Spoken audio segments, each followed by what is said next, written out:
Monday, this rabbi is taking his kids to church. Last year, for the first time in about 25 years, I had the opportunity to attend the Martin Luther King March and Memorial Service in New London, Connecticut, and I can't wait to go back.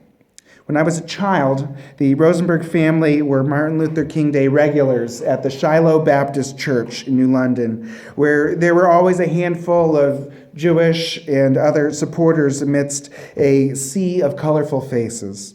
Just like when I was a kid, Bishop Ben Watts continues to rouse the masses with his powerful voice and his inspiring words about colorblind inclusion. I love the way that the congregation there reacts to the words of the various speakers in a sort of call and response manner, lauding approval after nearly every statement, like a pep rally. My brothers and I always enjoyed seeking out this one individual year after year who happens to be my exact doppelganger. His skin might be a little bit darker than my own, but he has the exact same eyes, nose, lips, hair, everything. We could be almost identical twins. In fact, one year he was in the newspaper having won an award or something like that, and we cut it out and put it on our refrigerator in the Rosenberg house. We always seek him out every year, and I'd like to think that his family seeks me out as well, but I don't know that to be true. The favorite part that I have about attending the Martin Luther King March and Memorial Service has always been the music there. Everyone sings every song at the top of their lungs, and everyone there sounds like Whitney Houston. Except the Rosenberg family, of course, but thank God everyone just drowns us out, so it sounds okay. And when they sing Lift Every Voice and Sing, everyone is arm in arm throughout the entire church, and I tell you, it is a powerful experience that never fails to inspire and raise spirits. As I look forward to bringing my kids back to the Shiloh Baptist Church for Martin Luther King Day this year, I can't help but wonder what Dr. King would have to say about what's going on in the world today.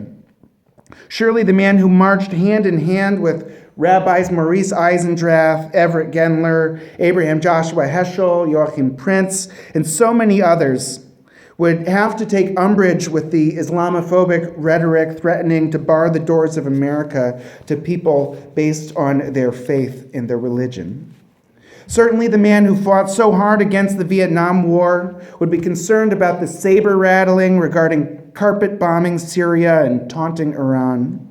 Unquestionably, the peace activist who devoted his life to nonviolent protest and who was poignantly shot to death for his convictions would speak out for more stringent controls put upon the purchase of guns in this country. Of all the things that might be on the mind of Martin Luther King today, he might be most concerned about police brutality against African Americans.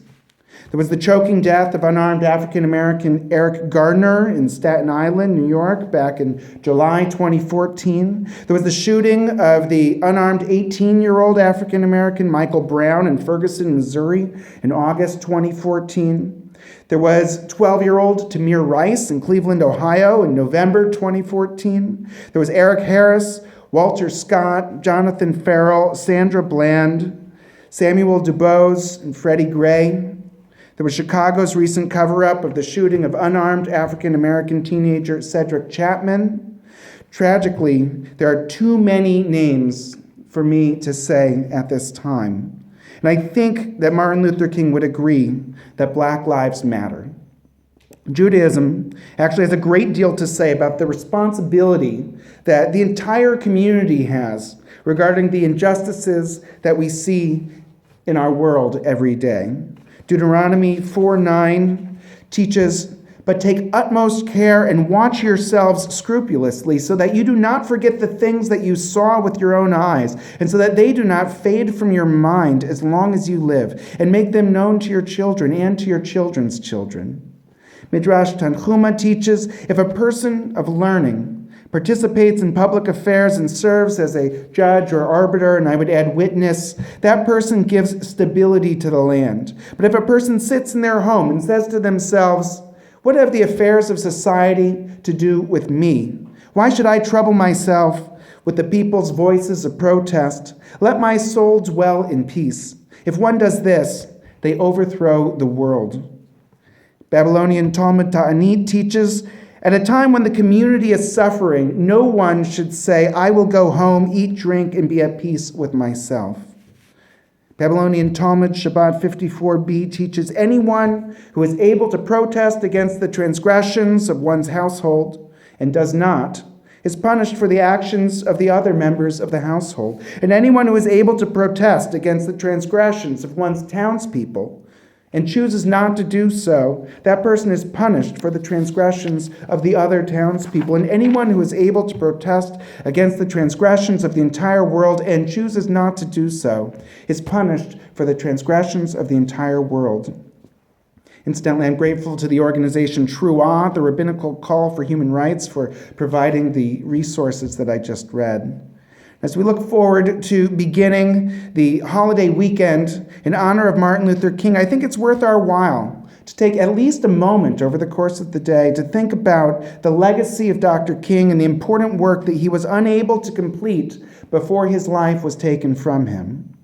Martin Luther King took great strides towards a dream that we have all adopted as our own. Dr. King's dream is deferred until all people of every religion are as welcome in America as I feel every time my family goes to the Shiloh Baptist Church. Dr. King's dream is deferred so long as America remains in a state of perpetual war that has already lasted as long as World War I, World War II, and Vietnam combined. Dr. King's dream is deferred until there are reasonable constraints put on the purchase of weapons which take the lives of far more African Americans than any other ethnic or minority group in the country. Dr. King's dream is deferred until the police are properly trained to understand that Black lives matter as much as any other American, and the role of the police is to provide protection for everybody. We pray that each and every one of us will find it within our hearts to do our part to bring the dream of Martin Luther King through to fruition in our lifetime. Shabbat Shalom.